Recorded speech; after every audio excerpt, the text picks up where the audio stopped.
nilai buruk di dalam perkuliahan. Atau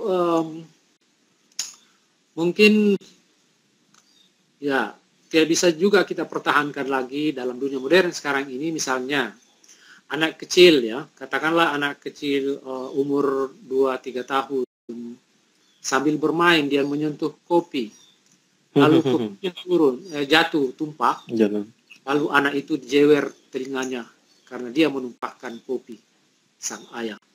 Lalu dia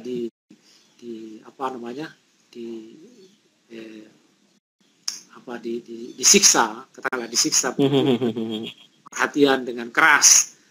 Ini, nah dalam dunia modern itu tidak dibenarkan lagi, apalagi dalam perspektif HAM itu tidak boleh karena akan menyakiti hati anak. Dan siapa anak yang tersakiti hatinya di masa kecil dan terbawa jadi besar, dia akan menjadi orang yang memberontak karena dia alam bawah sadarnya akan teringat apa yang dialami di masa kecil. Jadi orang yang punya kesengsaraan di masa kecil akan punya peluang kekecewaan di masa besar lebih banyak, kan gitu kira-kira. Nah karena itu sebaiknya mendidik anak itu dengan budaya menyiksa anak di masa kecil itu dihilangkan, ya. Walaupun itu merupakan kebiasaan, dianggap bahwa barangkali tadi itu teori sebelumnya mengatakan bahwa driven, daya dorong itu kalau dia ditakut-takuti atau dimarahi, dia akan terdorong untuk berbuat lebih baik. Padahal anak kecil sebaiknya dia digembirakan untuk berkembang sehingga dia bisa berpikir lebih jernih, bisa belajar dengan baik. Akan jauh berbeda antara orang yang mendapatkan siksaan dengan orang yang mendapatkan hiburan di masa kecilnya dalam perkembangan jiwa selanjutnya. Ini budaya-budaya seperti ini, budaya yang saya kira sudut pandang orang yang masih melaksanakan ini adalah karena menganggap bahwa semua orang bisa, atau mungkin juga karena tidak sadar bahwa itu akan mencelakai anak kalau diberi siksaan ketika dia berbuat salah. Nah, kira-kira di dunia timur itu terjadi hal yang berbeda dengan dunia barat, di mana setiap anak yang bersalah selalu mendapat hukuman. Nah, ini yang membuat dunia barat itu lebih terbuka di dalam menerima sanggahan dibanding dengan orang-orang timur. Seperti saya ilustrasikan tadi mengenai keterbukaan untuk menyampaikan pendapat, menyampaikan pandangan secara bebas, ya tanpa beban. Karena beban yang diperoleh dari kecil itu akan terasa menjadi beban juga di masa-masa selanjutnya. Sehingga dengan demikian driven atau daya dorong yang menggembirakan dibanding dengan daya dorong yang menakutkan, istilahnya kalau politik gondoruo, ya kalau dalam sistem politik. Nah, ini saya kira latar belakang inilah yang membuat perilaku orang sering berbeda di dalam menentukan pilihan-pilihan ataupun ketidaksadaran yang karena kebiasaan lalu menjadi daya. Jadi kalau ada manajer, ada guru yang sering memarahi muridnya atau memarahi anak buahnya, itu karena menganggap atau mengira bahwa setiap orang itu harus didorong dengan kemarahan. Nah, jadi kalau ada orang yang misalnya orang berbuat salah sedikit, di sampingnya dia selalu marah-marah, itu berarti orang ini punya anggapan bahwa semua orang bisa terdorong dengan termotivasi untuk melakukan sesuatu dengan baik kalau dia dimarahi. Ini ada pertanyaan dari sambungan tadi dari pertanyaannya Abdurrahman Mahmud. Pertanyaan kemudian adalah akses informasi kebudayaan yang sulit. Jadi itu pertanyaannya. Apakah akses informasi ke kebudayaan yang sulit, ataukah kita yang menyulitkan diri untuk mengakses informasi mudah? Banyak yang kesulitan mengembangkan atau membangkitkan kembali budayanya sendiri gitu. Silakan. Baik, ini persoalan akses itu sangat tergantung dengan intens. Misalnya seseorang punya peluang untuk berkunjung ke wilayah tertentu ataupun negara tertentu, tentu aksesnya lebih gampang, lebih mudah. Atau sering beraktivitas yang berhubungan dengan pihak luar. Katakanlah aktivitas itu berupa akses internet, ya, walaupun berbeda dengan akses langsung, ya. Katakanlah orang-orang tradisionalis atau orang-orang yang terisolir, daya keterbukaannya akan berbeda. Itu sudah pasti, karena transformasi dan persepsi terhadap satu budaya baru atau satu informasi baru. Akan jauh berbeda keterbukaan orang yang suka membaca dengan orang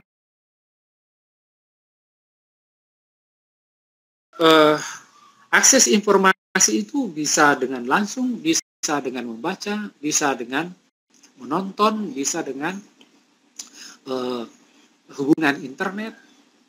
Itu berpengaruh terhadap budaya.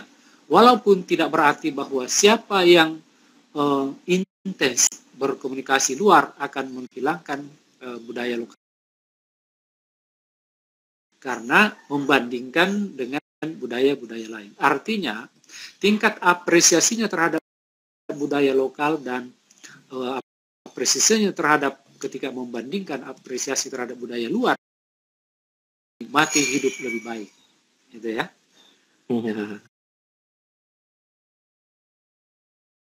Walaupun tentu ini soal rasa. Ini soal rasa. Ada orang yang merasa cukup, merasa sangat bersyukur ketika dia bisa merealisasikan budayanya di dalam kehidupannya di tengah-tengah masyarakat sosial yang terbatas, katakanlah masyarakat Dani, masyarakat tradisional, berbagi bersama, makan bersama, bercerita bersama. Itu soal intensitas memperoleh nilai itu sangat tergantung orangnya.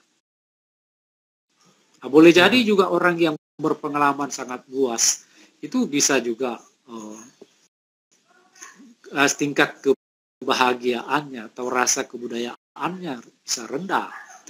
Itu soal ini kita tidak bisa ukur dari situ bahwa semakin luas budaya seseorang semakin ini. Nah, tadi itu soal akses, ya, ini soal akses itu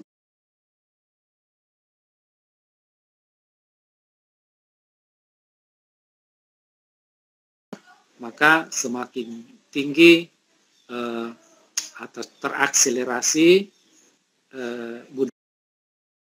budayanya, apakah itu budaya luar ataupun budaya lokal.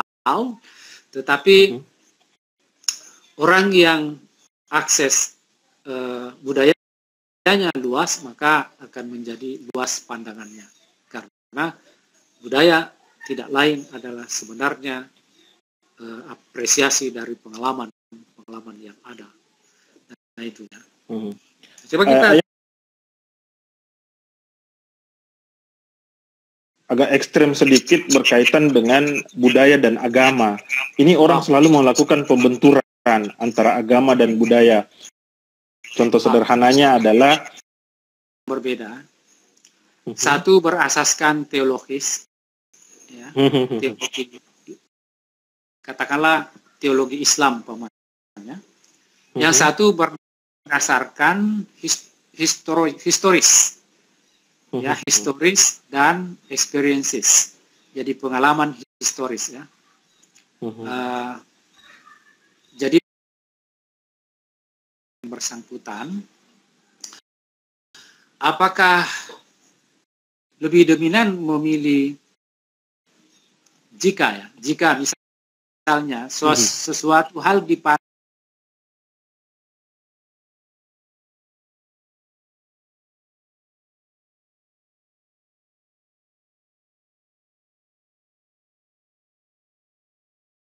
ekspresi budaya itu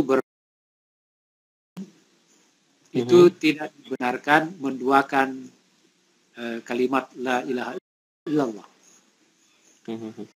Itu artinya jika ada hal yang dipandang secara teologis bertentangan, tinggalkan. Tetapi tidak berarti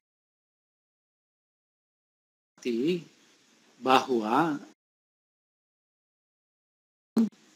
lalu ditantang membenturkan, ya. Sebabnya saya katakan tadi, orang yang kulturalnya tinggi, dia akan terbuka untuk menerima dengan mungkin kompensasi, ya. Katakanlah misalnya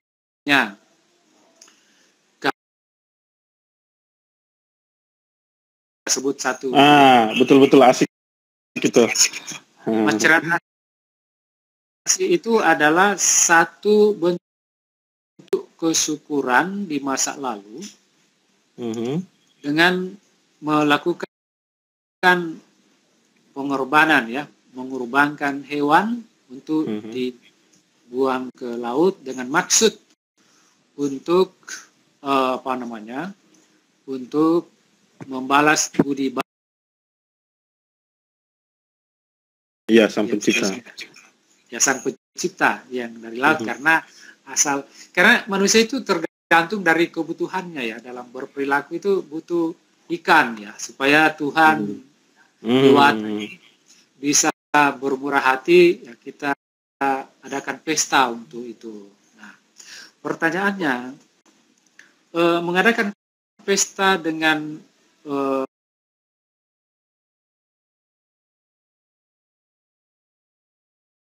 tidak berterima secara teologis, tapi secara kultural, apakah ada jalan? Pertanyaannya, apakah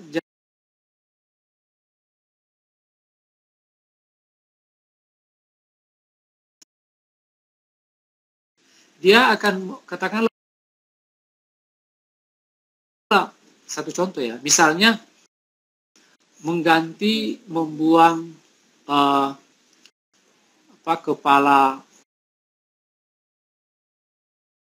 yang barangkali dilakukan pemotongan hewan dan hewan daging hewan itu dibagi atau dimakan bersama tanpa ada unsur biologis yang sifatnya kompensasi, atau katakanlah jalan tengah, ya, seperti itu. Itu jauh lebih baik. Kita tidak menghilangkan secara mutlak 100% dari kultur itu, tetapi kita modifikasi menjadi sesuatu yang lebih bermakna,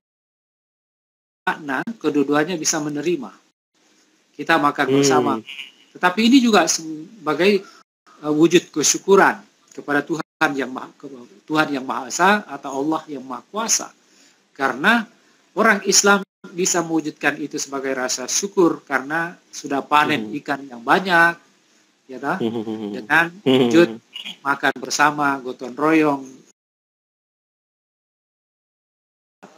kerbau ke laut, seolah-olah ada yang kita berikan, ya, padahal nyatanya kan tidak mungkin, ya, tidak mungkin. Nah, Dewata Sewa itu adalah wujud yang tidak pernah muncul sebagai satu individu, tapi ini adalah suatu keyakinan bahwa Dewata Sewa itu ada sebagai pencipta yang tidak pernah mewujud, tetapi dianggap ada dari laut ataupun dari pohon ataupun dari langit. Nah, ini mungkin ketemunya di sini adalah atau dari gunung atau dari pohon.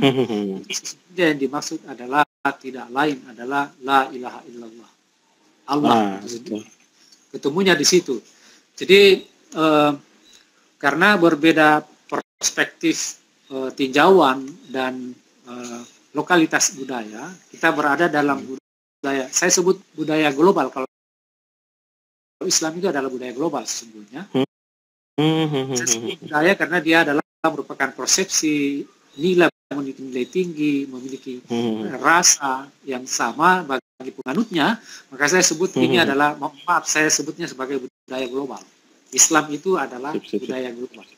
Sebagai keyakinan kita bahwa di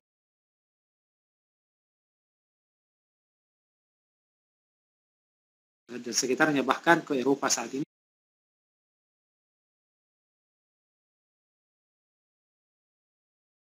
itu diakui oleh para ahli. Bagi saya, sepanjang itu tidak dikaitkan dengan ibadah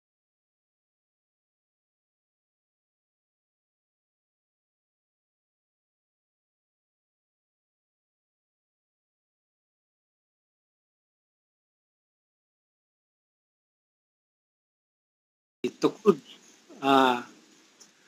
apa namanya, bermaulid daripada beribadah wajib, itu masalahnya ada di situ. Ya. Pasa minatena sampahnya nggak pun mau aja.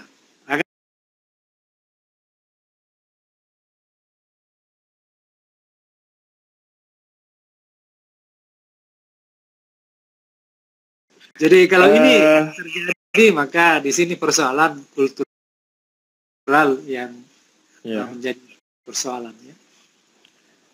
Ayah, sekarang sudah 51, ya sudah pukul. Artinya memang membincang budaya dan budaya lokal dan global ini tidak akan pernah berhenti. Saya yakin dan percaya Ayah tidak akan menyangka bahwa ternyata sudah 2 jam kita melakukan diskusi. Dan tidak terasa ya. Saya yakin dan percaya teman-teman masih banyak juga hal yang mau ditanyakan, ataukah mungkin lebih asik kalau persuasif bicara langsung sama ya, semacam ya kalimat penutup lah dari Ayah untuk mengakhiri diskusi kita, ngobrol kita berkaitan dengan budaya lokal dan budaya global. Silakan Ayah. Jadi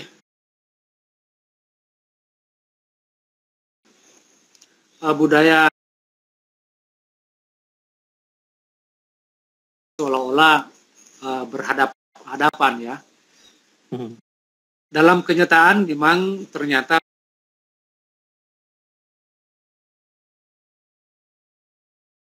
penting mempengaruhi hidup seseorang, maka itulah kecenderungan yang mengarah ke sana. Mempertahankan budaya lokal adalah membutuhkan upaya yang kuat untuk mengungkit daya tariknya agar bisa dengan budaya baru atau budaya global. Yang pasti bahwa semakin intens suatu budaya itu berpengaruh, maka semakin muncul tenggelam bersamaan dengan kendaraan budaya itu sendiri, baik dalam permainan, seni, ya, alat-alat rumah tangga, alat-alat transportasi, alat-alat komunikasi. Tentu ini semua akan turut berpengaruh. Kalau suatu bahasa, apalagi kalau literasi sudah ditinggalkan, maka pasti bahasa juga akan tergerus. Dan kalau bahasa tergerus,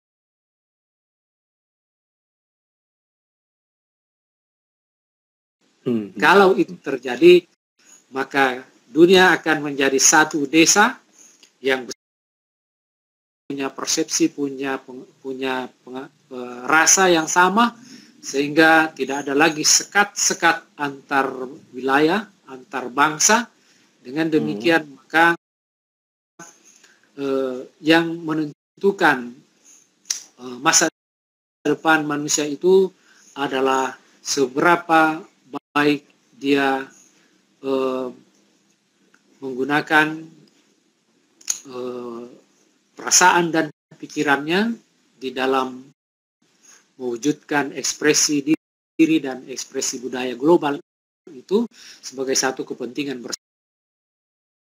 bersama dalam tata kehidupan yang sama dalam mungkin suatu waktu bahasa yang tidak lagi banyak variasinya, tetapi sudah satu menyatu di dalam kehidupan yang ini. Nah, yang beruntung secara budaya karena bahasanya lebih banyak dipakai di dunia ini adalah Inggris.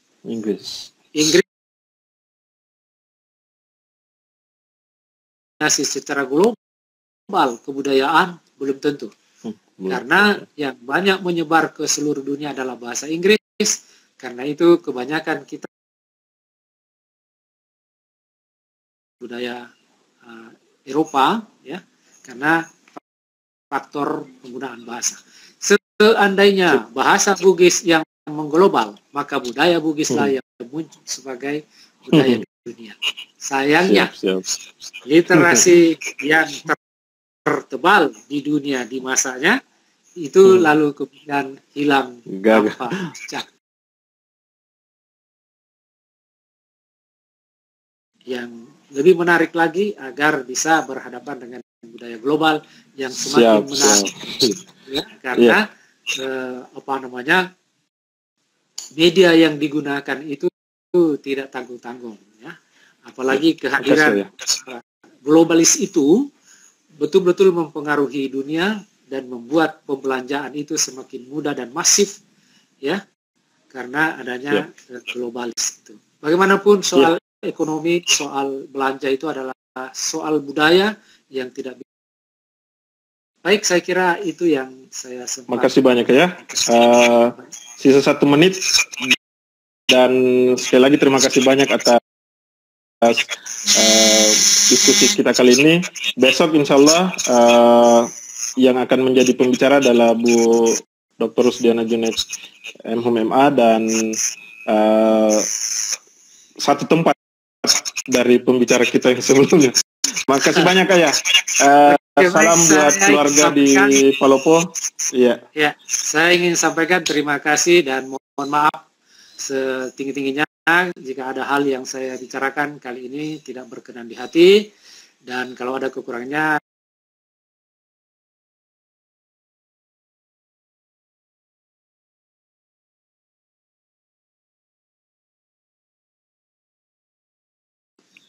Waalaikumsalam warahmatullahi wabarakatuh. Demikian diskusi kita.